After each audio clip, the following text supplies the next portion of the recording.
ते हैं आज एक नाकाबिले यकीन कहानी जो इंसानी अकल और सोच से मावरा है। नीम के पेड़ तले मस्जिद के कच्चे सहन में बैठे हुए बच्चे बाआवाज़े बुलंद अपना सबक दोहरा रहे थे। मौलवी साहब हस्बे मामूल ऊँग रहे थे, मगर इतने भी नहीं कि कहीं कोई शागिर्द जेर जबर या पेश की गलती करे और वो उसे शराब से छड़ी मारकर दुरुस्त न करवा दें। सभी शागिर्दों के मुख्तलिफ सबक पढ़ने के शोर में अचानक की गंभीर सी आवाज पर मौलवी जी हड़बड़ा कर उठ गए। मियाँ जी अस्सलाम वालेकुम। उन्होंने उसे घूर कर देखा और चंद सानिये तक साकित व जामिद खड़े रह गए।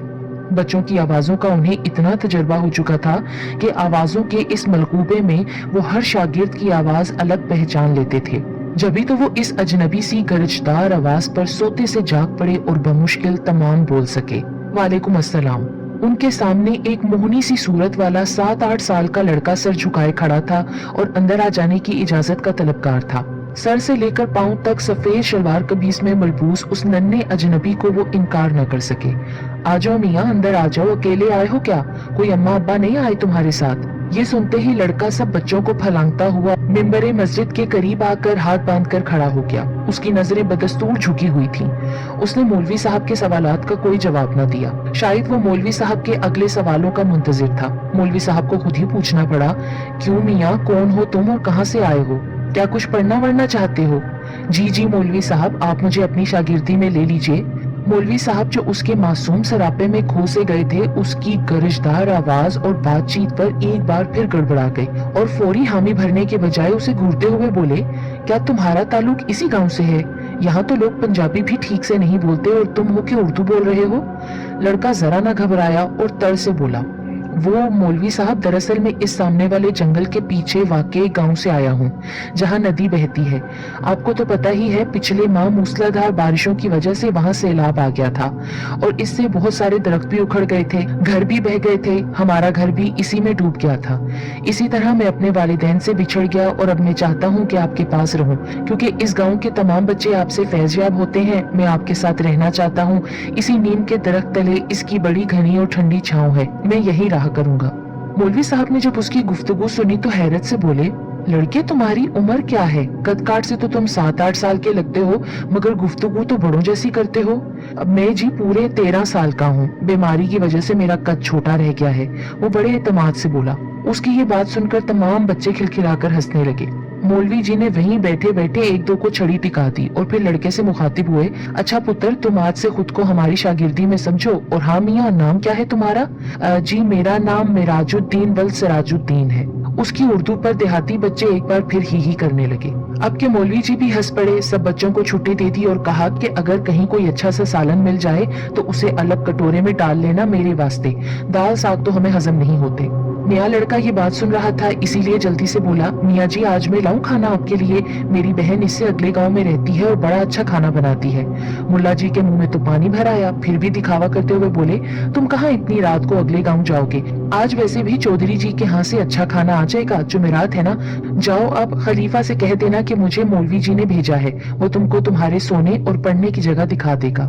उस नए बच्चे को एक कच्चे मगर बड़े से हुजरे में जहां बाकी सारे तुलबा रहते थे पहुंचा दिया गया और वो सबके साथ खजूर की चटाई पर सो गया। इस तरह मिराजुद्दीन व सिराजुद्दीन मौलवी साहब का बाकायदा शागिर्द बन गया।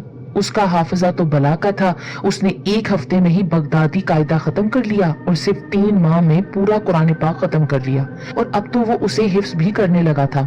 मौलवी साहब तो बस हैरान थे कि आज तक हजारों शागिर्दों को पढ़ा चुके थे, मगर ऐसा हाफिजा, ऐसी रवानी और खुशलहानी कभी देखने सुनने में नहीं आई थी।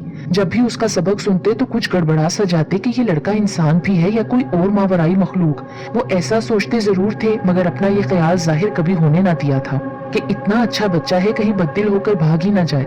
वो बच्चा तो अब हाफिज कुरान भी बन चुका था, मगर मौलवी साहब को अब उससे प्यार सा हो गया था, इसलिए उसे अपना बेटा बना लिया। मौलवी साहब ने उम्र भर शादी न की थी, बस दरसो तदरीस ही उनकी जिंदगी का हासिल रहे। एक रात मौलवी जी जब किसी का निकाह पढ़वा कर लौटे तो ज्यादा मुरगन खाना खाने की वजह से पेट में तकलीफ सी महसूस हुई। बदहजमी की वजह से वो सिर्फ हींग कूट कर फांक लेते थे और फिर थोड़ी देर बाद भले चंगे हो जाते थे, मगर आज वो हींग भी खत्म हो चुकी थी और दोबारा मंगवाने का मौका ही ना मिल सका। सारे लड़के सो चुके थे, मगर मिराजुद्दीन मामूल के मुताबिक जाग रहा था और इबादत इलाही में मशगूल था। मौलवी साहब दर्द से करा रहे थे, अरे कोई है जो मुझे कहीं से जरा सी हींग ला दे?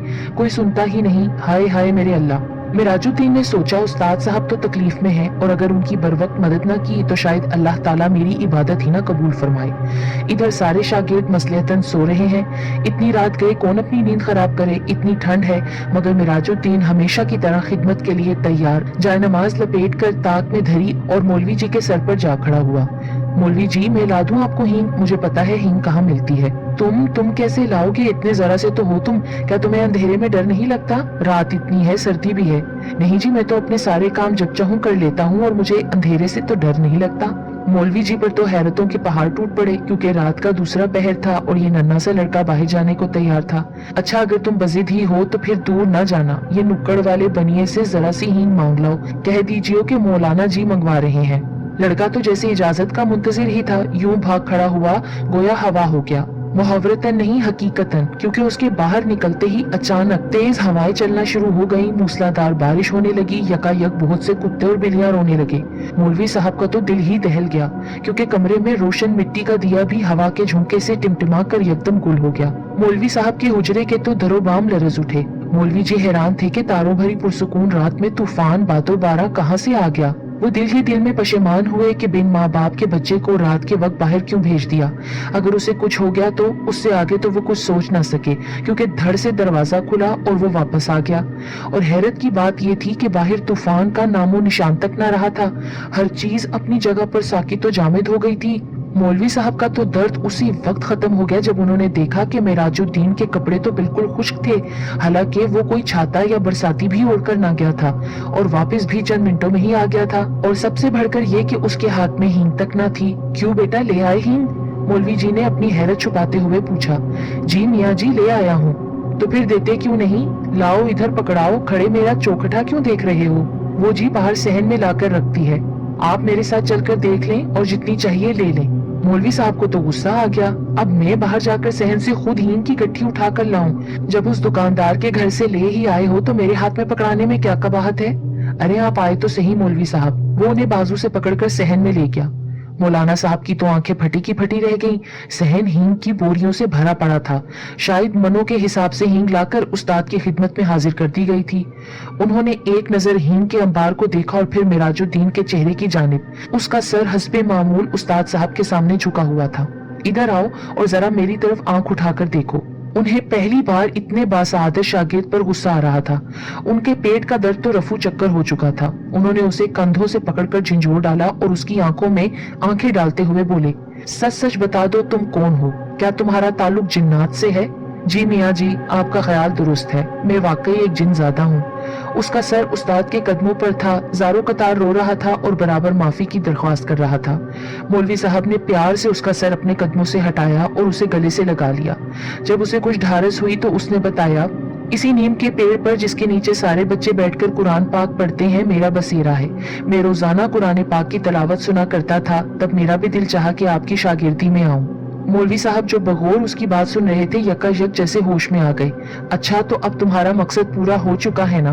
तुम कुरान पाक के हाफिज भी बन चुके हो। बेशक तुमने आज तक मुझे कोई शिकायत का मौका नहीं दिया, मगर मुझे खदशा है कि अगर किसी दिन तुम्हें किसी बात पर गुस्सा आ गया और अनजाने में तुमने अपनी ताकत का मुजाहरा कर दिया तो तब क्या होगा? बेहतर है कि अब तुम छुट्टी करो और अपनी दुनिया में लौट जाओ, कभी ना आने के लिए। और अगर तुमने मेरी बात ना मानी तो मैं तुम्हें बोतल में बंद करके जमीन में गाड़ दूंगा, समझे तुम? मौलाना जी की डांट सुनकर तो वो बाकायदा हिचकियां लेकर रोने लगा और बोला कि जिस उस्ताद साहब ने उसे इल्म सिखाया वो उनकी जी भरकर खिदमत भी ना कर सकेगा। इस बात के लिए वो जिंदगी भर शर्मसार रहेगा। मौलवी साहब ने उसे तसल्ली दी और कहा कि उन्होंने अपना हक उस पर माफ किया, इसलिए अब वो सीधा अपनी दुनिया में लौट जाए। मिराजुद्दीन बदले ने ख्वास्ता मौलवी साहब को अल्लाह हाफिज कहकर किसी नन्हे से बच्चे की तरह दरवाजा खोलकर कोठड़ी से बाहर चला गया। मौलवी साहब को उसकी आंसू भरी आंखें रात भर रुलाती रहीं। मौलवी साहब की हदायत पर हमेशा के लिए लौट जाने से पहले उसने हींग भी वापस गोदाम में पहुंचा दी। इस किस्से को एक लंबा अरसा हो गया और मौलवी जी समेत सब लोग उसे भूल भाल गए, क्योंकि वो जिनजादा दोबारा कभी लौट कर न आया। मौलवी साहब तावीज गंडे के भी माहिर थे। अक्सर गांव की नौजवान लड़कियों पर जब कभी हिस्टेरिया का दौरा वगैरह पड़ता और माँ बाप उसे जिन भूत वगैरह की कारस्तानी समझते तो वो मौलाना जी के पास रुजू करते और वो फिर भली चंगी हो जाया करती। उस शाम भी एक ऐसी ही लड़की को उनके पास लाया गया। वो बिन जल के मछली की तरह तड़प रही थी और बार बार सर पटक रही थी। उसकी आंखें अंगारों की तरह सुर्ख हो रही थीं। बाल बिखर गए थे, उन्हें आम लड़कियों से मुख्तलिफ नजर आई। उन्होंने उस पर कुछ पढ़कर फूका और अपना अमल जारी रखा। मौलवी साहब कुछ देर तक पढ़ते रहे और फिर वो यकायक चीख पड़े, मिराजुद्दीन, तुम तो अपनी दुनिया में वापस नहीं गए? क्या तुमने अपना वादा भुला दिया और ये भी भूल गए कि उस्ताद की नाफरमानी कितना बड़ा गुनाह है? तुम मुसलमान जिन हो, इबादत गुजार हो, फिर तुम इस लड़की के ऊपर क्यों काबिज हो गए हो?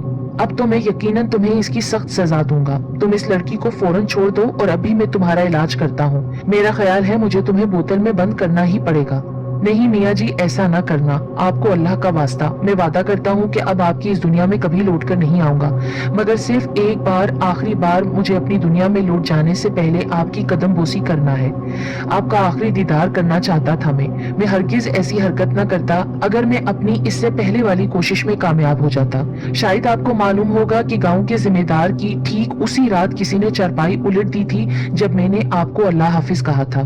मेरा प्रोग्राम ये था कि यूं इस बंदे के इलाज के लिए आपको बुलाया जाएगा और मैं अपने मोहतरम उस्ताद का दीदार एक बार फिर कर सकूंगा, मगर मुझे नाकामी का मुंह देखना पड़ा क्योंकि मुझे भगाने के लिए उन्होंने किसी जादूगर को बुला लिया। उसने मुझे सख्त तकलीफ और अजियत पहुंचाई क्योंकि उसने मुझे वाकई एक बोतल में बंद करके खेत में डुबा दिया था।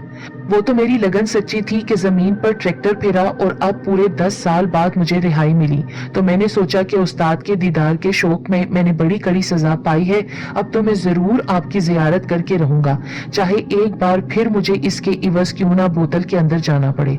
बेहद अफसोस है कि मुझे ये तरीका इख्तियार करना पड़ा, मगर आज मेरी ख्वाहिश तो पूरी हो गई है। अब आप मुझे बस आखिरी बार अपनी कदम बोसी का मौका दें। मैं अपने उस्ताद के कदमों की खाक पलकों पर लगाना चाहता हूँ, आपके गले लगना चाहता हूँ। मौलवी साहब ने उसे लड़की को छोड़ देने का हुक्म दिया, उसे गले से लगाकर खूब प्यार किया और दरवाजा खोल दिया। लड़की यकदम होश में आ गई, मगर मौलवी साहब की आंखें नम हो गईं ये देखकर कि वो नन्हा जिनजादा छोटे छोटे कदम उठाता हुआ बाहर चला गया। अपने उस्ताद साहब की हदायत पर अमल करते हुए वो बादे सबा के नरम झोंके की तरह धुआं धुआं होकर फिजाओं में तहलील हो गया। ना कोई हवा चली, ना कोई तूफान आया, मगर जब मौलाना साहिब वापस मस्जिद लौटे तो नीम का बरसों पुराना दरख्त जड़ से उखड़कर जमीन पर गिरा हुआ था और उसकी शाखें मौलाना साहब की कदम बोसी कर रही थीं। मौलवी साहब को सबूत मिल चुका था कि अब उनका नन्हा जिनजादा हाफिज शागिर्द हमेशा के लिए अपनी दुनिया में वापस चला गया है।